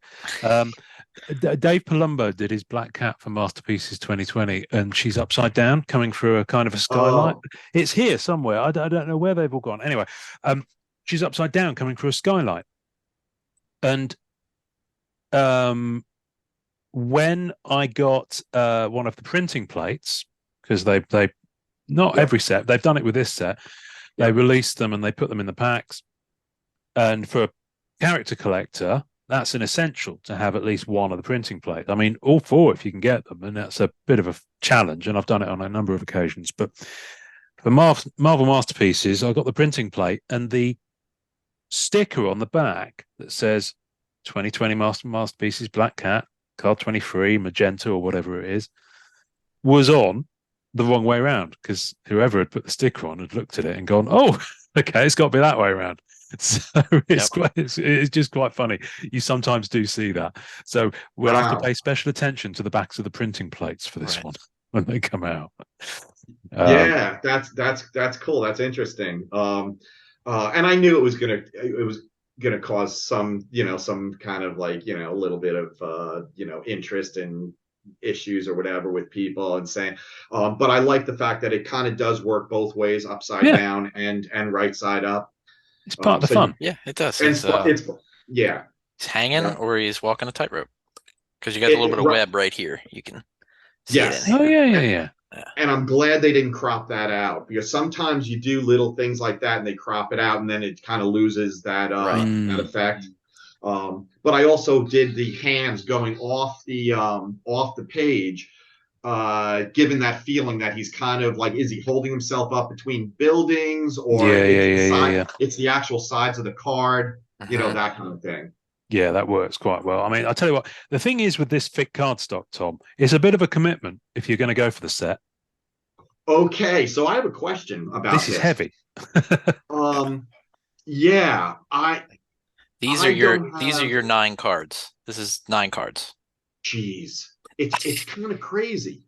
And overall, like so I would imagine that they're doing this on multiple sets, and it's something that the collectors, that it does create a more higher end perceived value, or what's. Yes, it does. It's certainly on the more premium and the original art sets that they started doing it on Marvel Masterpieces 16 with Joe returning. That was the kind of the main one. They had done some thicker stock before, but not that thick. I don't believe. Right. And there are some inserts that were really thick, like Marvel Gems had some lab created diamonds embedded in them, so they're like 130 point thickness because they have to be. Oh, wow. Bear the insert into the card. I think they do give it an element, a feeling of quality, that's for sure. But I know from, for example, Marvel Anime for the Peach Momoko set, which is obviously a very different style, but that was on kind of more regular, I think 35 point stock, I think at most. And it certainly didn't feel the lesser because of it. It's just a different kind of vibe. So I think an Unbound Fred Ian's set, which I'm sure you'll have seen around, that's on regular cardstock as well. 35, yeah. Yeah. And that again, so I think it does add, because they've started doing it with Fleer Ultra Spider-Man 17 and Fleer Ultra X-Men 18. I get why they've carried on doing it. I think the challenge for people, not least of which the storage, if you are going to go for a full set, I think the challenge is that a lot of the hobby nowadays is very condition sensitive, which is why you probably got that feedback on that thing.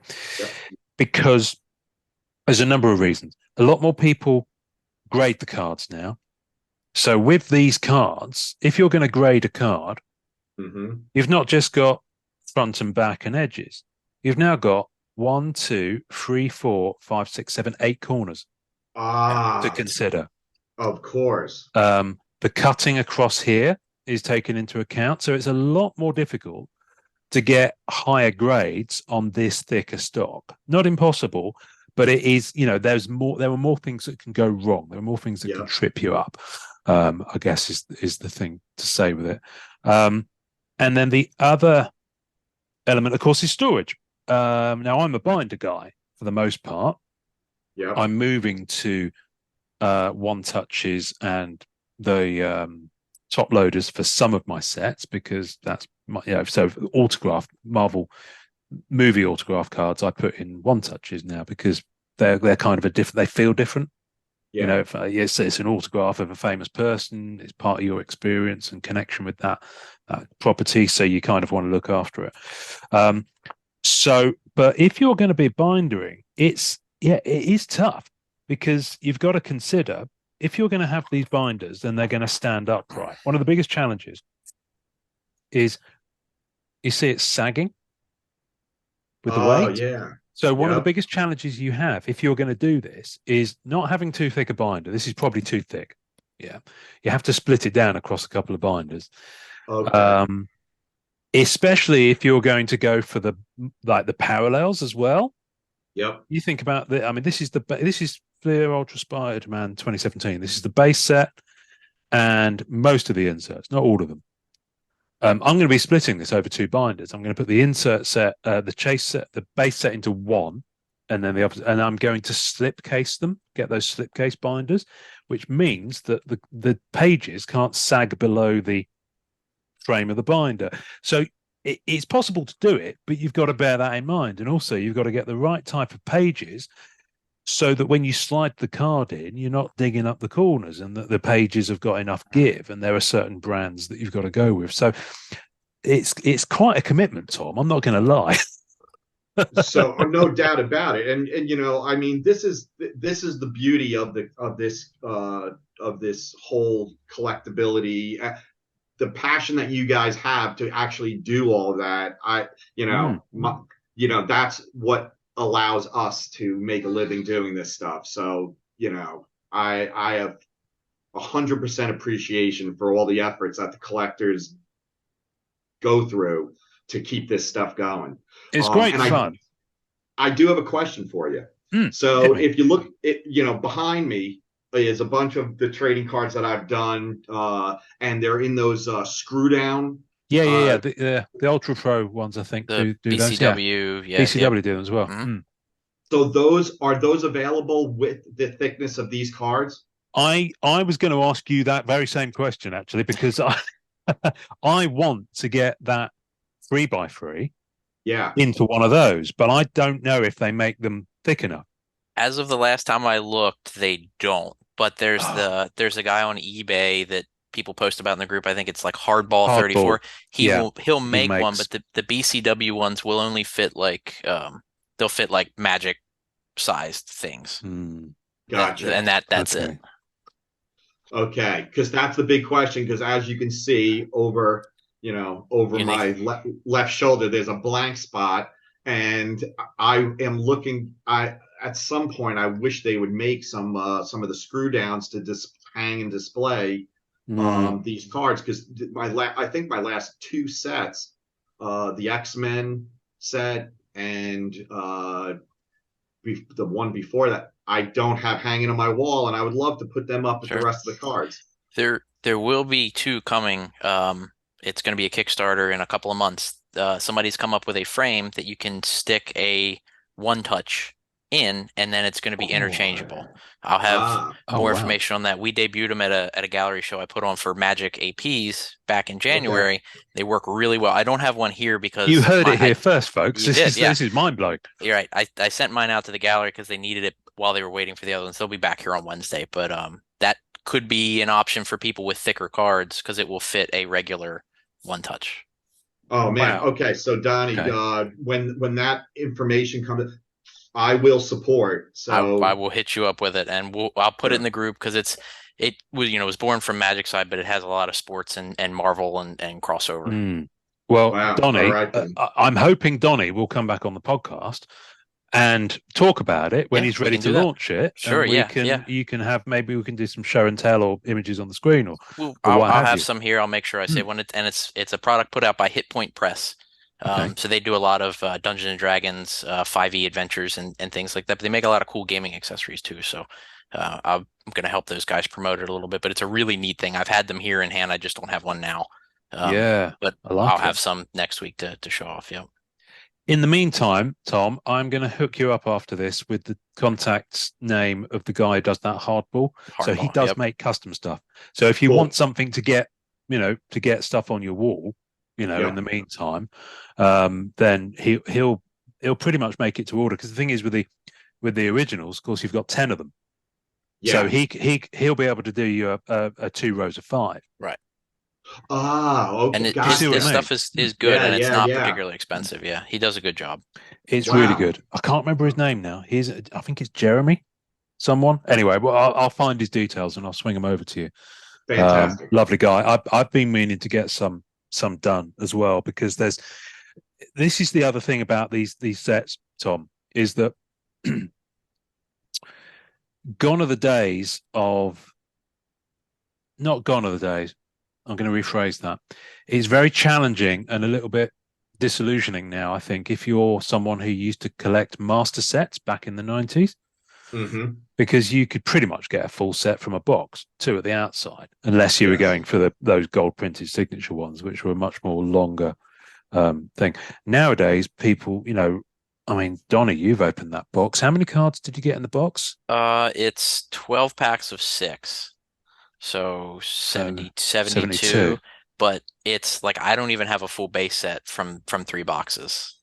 Wow. And that's the thing. And there's some duplicates, and it's closer than I thought it would be. And I have 1 box left to go that I'm going to open today. But even for like your cards, Tom, I had 8 of the base, and then I had a Vision green. But it's hard to even collect like a single thing. And I think an inner case is like 6 boxes. So I mean, it's quite a big thing to try to open boxes to collect a set. It's really challenging. Wow. Okay. So yeah, that is a big difference, because back in the day with us artists doing it in the 90s, when we finished a set, they would send us about 50 cards of each image that we painted and an unopened box. Wow. These days we get 5 cards of each and no product. So yeah, there's a huge difference of, and now, we know that it's way higher end now. The boxes back in the day in the 90s, you could get them at Walmart, Target, whatever, they were everywhere in drugstores. Yeah. And now I'm trying to do a signing at my local comic shop, and my local comic shop doesn't know how to get product. So, and I've been in touch with Upper Deck, and it's very difficult. I'm trying to get information of how to get product for my local comic shop, and struggling. It's challenging. I mean, sorry, go on, Don.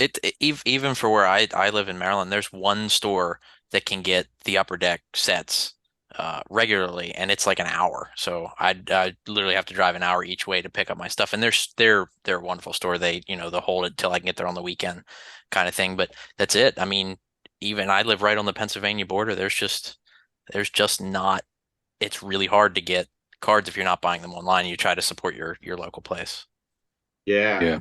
It is challenging. One of the things they are starting to do again, Tom, and they've started this about 6 months ago with Spider-Man Metal Universe, and they've done it on a couple of the MCU Disney Plus shows, WandaVision and Falcon Winter Soldier. This one, they are releasing blasters into Target, and you can also buy them on the Upper Deck website. So for about $30, you can get, I think it's 3 packs within the blaster, and it's 6 cards, and of course because it's thick stock, that'll fill up the room in there. So that might be an avenue for you, Tom, if they want to get some stuff in. I know it's not ideal, it's not the full hobby box, but it's the same product just in a smaller configuration. Okay, that's worth looking into. But one of the things people do now is people that get much more creative with how they collect. So some people will go after a particular insert set. Some people, I refer to it as choose your own adventure, because the sets are so big with so many elements that they are trying to make it appeal to people who, might want to do it in different ways, so because, as Donny mentioned, it's very difficult to get a complete set. So some people will be trying to put together those pieces that in this set, the cards that are chess pieces. So you got pawns and you got all the pieces, and they're literally. Donny, I'll have one here. Oh, I look like that. They're die cut, which are really cool. Yeah, but this set is huge. Like there's a ton of insert sets in this. It's gigantic, and subsets within the insert sets, and it's parallels and limited versions of them, and then there's acetate versions of. Animation cell versions of the main base card art. So if someone wants to collect all of your pieces, Tom, they could do it and then rainbow that and end up with 60, 70 cards. Wow. Just of those pieces of art that you did for the 9 base cards. Jeez. All right. And then they've got the autograph versions to go for as well.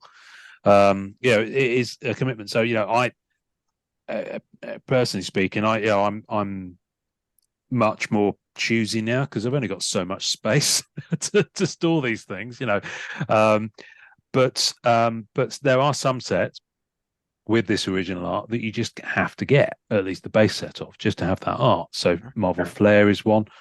Because I know Dave was on the Marvel Flair set in 2019, and the Flair Ultra sets are similar ones. Sorry, I'm looking at this card. I'm going to bring it up. This is not one of yours, but you did mention him at the top of the show, and I have a feeling you're going to be hanging with him on a live stream later on for someone else. Let's have an honourable mention for Ray Largo's Spider-Man from Flair Ultra Spider-Man 2017. Yep. Because that for me that's in my top 5 ever Spider-Man cards. I just think it's a stunning card. Ray's awesome. Ray's man. Yeah, he's top notch. It's such a lovely card.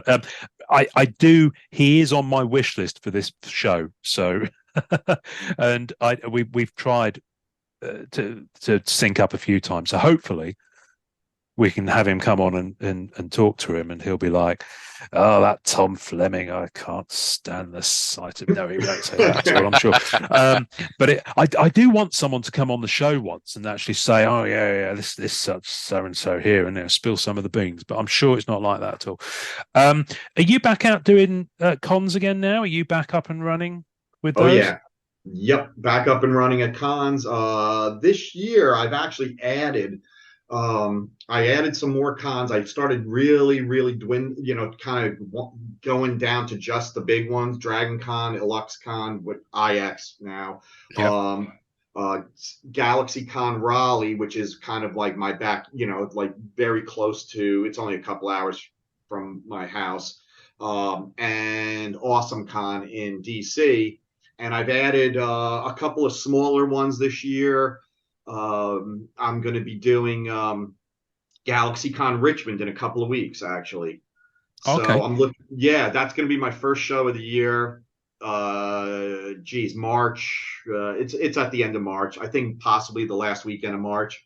And then then we get up and running with the once the spring and summer hits. And I love doing conventions. A lot of artists, complain about it. It does take time away from the drawing table, but I love talking to people. I love being able to meet the people that are supporting my career, and I can't tell you how much appreciation I have for all you guys out there. So yeah, the conventions. I don't do commissions anymore. Conventions. Because I do not want to have my head down, feel like deadlines. I want to be able to interact, and that's why I'm there. So to me, it's like, okay, I'm selling prints, I'm selling stuff, and I'm making, that it's the prints are taking care of it. I don't need to, sit with my head down and just draw and ignore the people that want to talk. Yeah. Yeah. No, that's cool. I went to my first ever US con last year in Boston, and it was just a beautiful experience. So I'm keen to repeat it. I think that was more of one of the shoulder to shoulder ones that you mentioned at the start of the before we started recording. But I did get my photo with Jonathan Frakes from Star Trek, so I'm a very happy man for that. Right. And I did meet. Who did I meet? I met Renee Witterstatter, who we subsequently had on the podcast. I met Joe St. Pierre, and I met Joe Rubinstein as well. So yeah, all right, I had a great time. I came away with some beautiful pieces of art and some beautiful prints. Yeah, and all those people, that's also the nice thing. So as you're saying these names, we don't, a lot of us artists are sitting in our studios alone, not interact, and it gives us a chance to have that camaraderie, talk shop, do some complaining about the industry, sharing sharing our both good and bad and whatever. And there's some conventions that you only I only get to see some friends once a year at certain conventions, and I really look forward to that. Yeah. No, that's cool. Are they now? This is kind of a lead in to what I was going to give you an opportunity. So tell people where folks can find you online. And my follow-up question would be, do you put your convention appearances on your online presence so people know where they can? Okay, so yeah, I do, and I know I desperately have to update my website, my appearance page. That needs to be done, and now that you say that, I'm going to do that as soon as we get off finishing up with this talk. I do have to, because there was conventions that I've added that I haven't updated my website. Gotcha. But generally, most of my announcements, I don't do quite as much on my website as I used to. It's all Instagram and Facebook for the most part. I have 2 pages on Facebook. Before I had the professional page, The Art of Tom Fleming. I didn't realize that you can do it. This was back in the day when Facebook was really just starting to grow and everything. And I had my personal page, and they max you out at 5,000 friends. Friends, right? Yeah. I don't do anything personal on social media. It's all about the art, and I don't get into any of that, any politics or any kind of conversation. It's all about art. That's my only interest on social media, and so I maxed out the 5,000 friends, and I leave a slot of, I think, around 10 to 15 open for professionals. Like, like I know we're connected, but yeah, if there's ever editors, art directors, or professional, where I don't want to be maxed out, I want to add them, because I get way more interaction on my Tom Fleming page for some reason than my Art of Tom Fleming page. And the Art of Tom, I think it's probably because one's a personal profile. Yeah. And Facebook always prioritize personal connections. Always. It's something to do with their authenticity algorithm or whatever it is. Oh, okay. Then that's the answer. That's the exact reason why. The Art of Tom Fleming is, I mean, I'm still getting some great feedback and interaction now, but the other one is by far more active. But everything I post is on both pages. And then on Instagram, I don't do quite as much on Instagram, but I tried to share all my Facebook announcements. I don't get as much interaction nearly on Instagram as I do on Facebook. But social media, and then a little bit of Twitter. Yeah.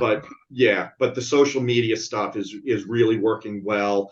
Facebook is by far number one, and now I even avoid eBay with the original art sales.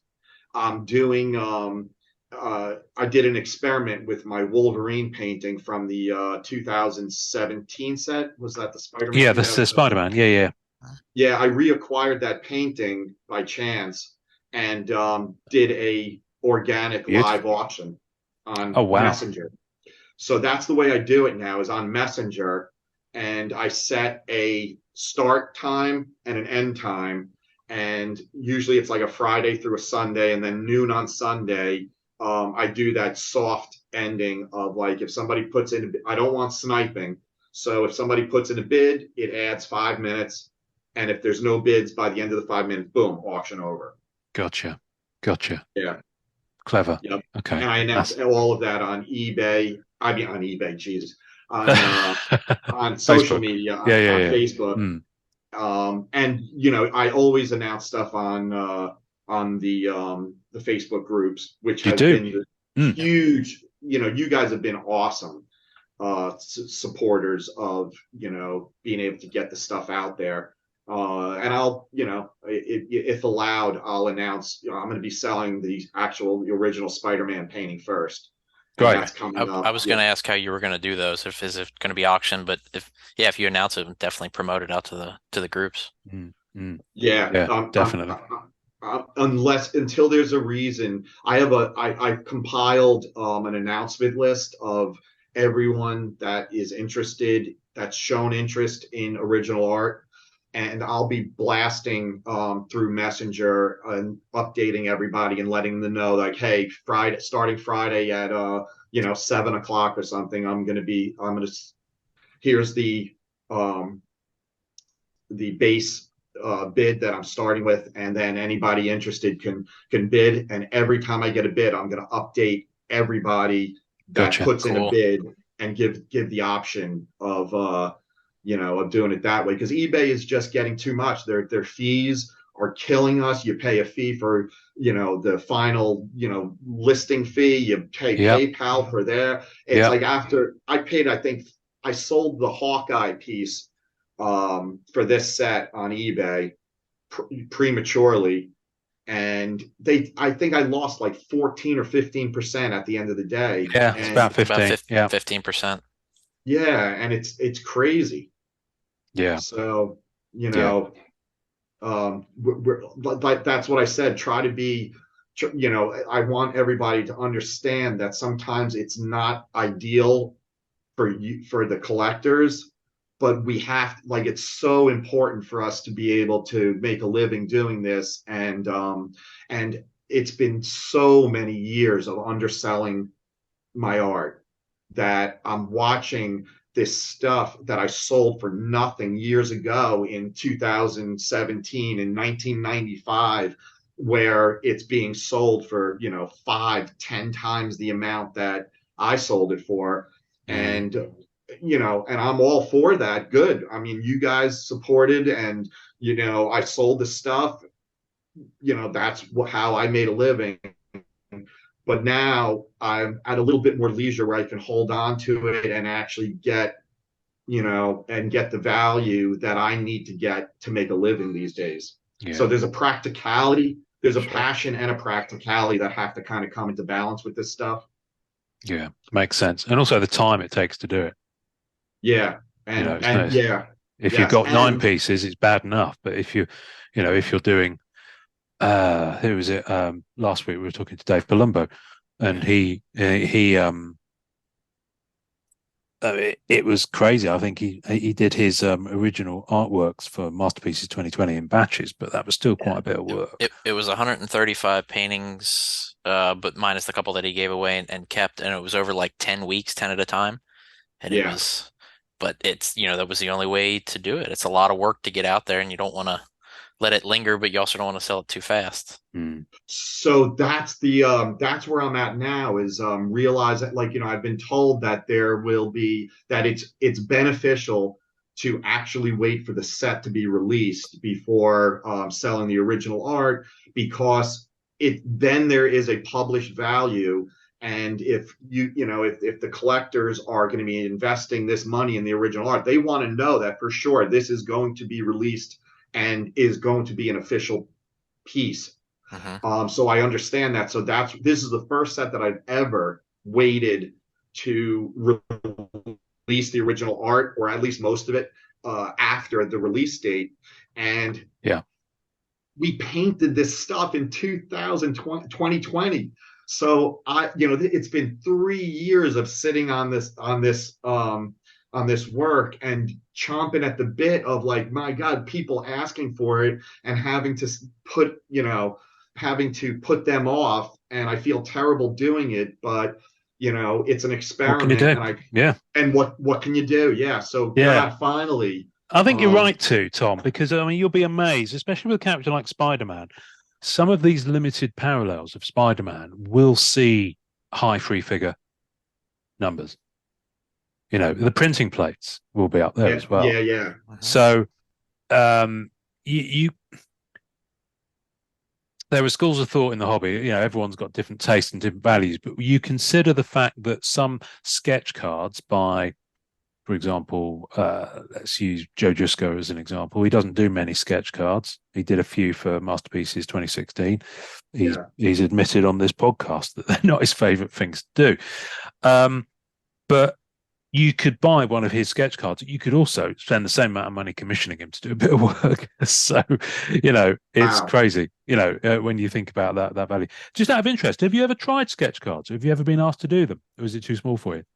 Okay, so the sketch card thing, I have back when sketch cards started, I believe, and I could be off on this, but Rittenhouse Archive was one of the first places that started doing those sketch cards, and they did like Star Trek and other themes. And they had the Marvel license.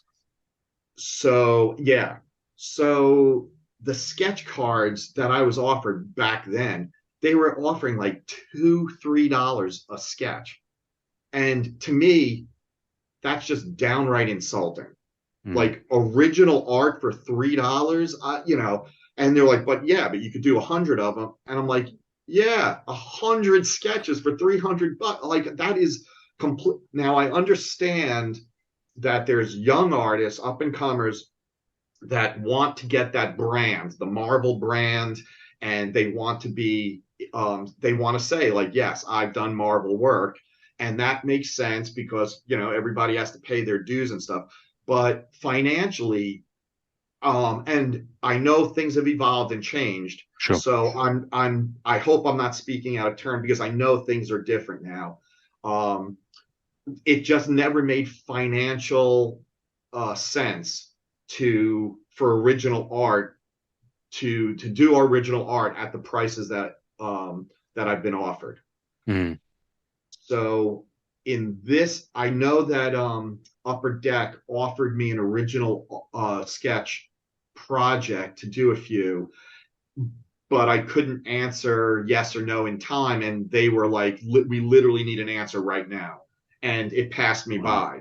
Okay. So, which is fine. It was fine for both of us. They got out of their jam. They found an artist to do it, and I wasn't able to commit within a few hours, or within 24 hours. So I don't know. Like you said, like what does a Joe Jesco sketch card go for? You're talking well, and I know Joe's rates are higher than this, so it's probably the wrong example, but you're talking about 2,000-3,000. Okay. Wow. Okay. That's yeah. Now I don't know how nice. much. I don't know how much. Obviously, he was paid. It would have been a different deal than a sketch card artist because obviously he's a set creator. So I think it was like a bolt on to the contract, I guess. But if you're working on sketch cards, I think the rates are still pretty low. Yeah, to be fair, they're not much different for a lot of artists than what you described from way back then. That's different for everybody, but yeah. Okay, so I think the value now is because I know they give you a small handful of artist blank proofs cards that you can sell for yourself. Yep. And if they're selling in the thousands, that changes everything. Because now you have a significant paycheck to one,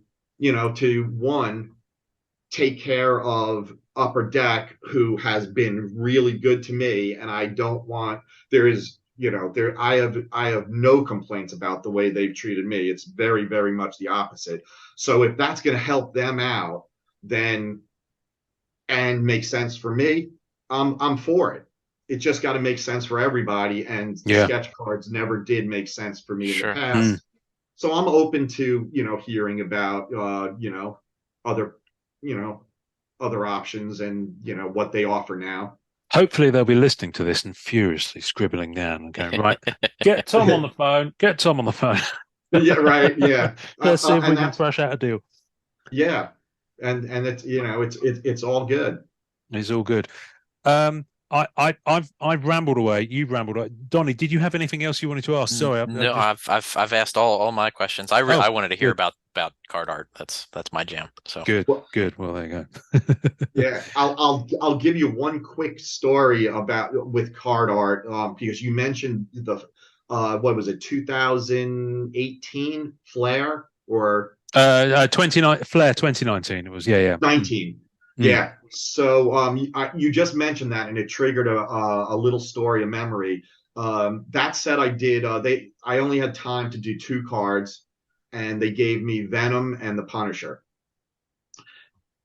Of course, right at the time of the cards being done and the deadline really coming up to hit me, I live in North Carolina, and Hurricane Florence was coming in as my deadline approached, and I literally started working around the clock because I knew my power was going out, and finished Venom the day the hurricane hit. Did all hurricane prep and all that kind of stuff, and had to my in-laws came to stay with us for safety, and the power went out, and I wound up painting that Punisher card by candlelight and on my back deck. Goodness. So, talking about deadline challenges, it was a horrific hurricane that lasted like 4 days. It was like moving at like 3 miles an hour and just lingered over Wilmington, drowned the city, and I finished that painting during the hurricane. I live by the airport, so my power came on one of the first neighborhoods in Wilmington. The power came on momentarily. I literally ran to my computer, scanned it in, emailed the file to Upper Deck, and they responded like, I hit a deadline and they're like, we're watching the news and your city is underwater. what's going on here? How did And I was, and I was like that. That's That's great. how serious I take my deadlines. I was that's how professional. I mean, that's how professional you are on a punishing schedule. On a Punisher by candlelight. deadline. Yeah. Punisher by candlelight. You're onto something there. We could do a like thing that. about that. We could do a thing about that. That's good. That's good. Tom, thank you so much for giving up some of your Sunday. I know weekends aren't great for you, so I really appreciate this. And of course, Absolutely. daylight saving times for you guys. You've all lost an hour in bed. Yes. Oh my God! Yeah, I was up late last night watching the UFC fights, and forgot that it was spring. Spring ahead, forward. and lose that hour. Yeah. So yeah.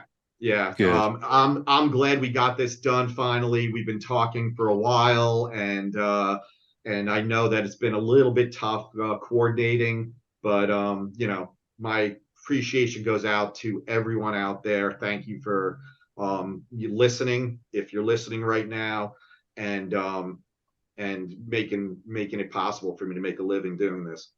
We got you. Thank you, Tom. Blessed to have you here. Really appreciate it, Tom. You remember I asked you if you wouldn't mind signing off the episode? Did you wrote down 2 magic words, didn't you, sir? Oh, absolutely. And I mean, put all the important things in life aside and enjoy collecting. Hey, you heard the man. You heard the man. Go ahead and enjoy it. Go and enjoy it. There we go.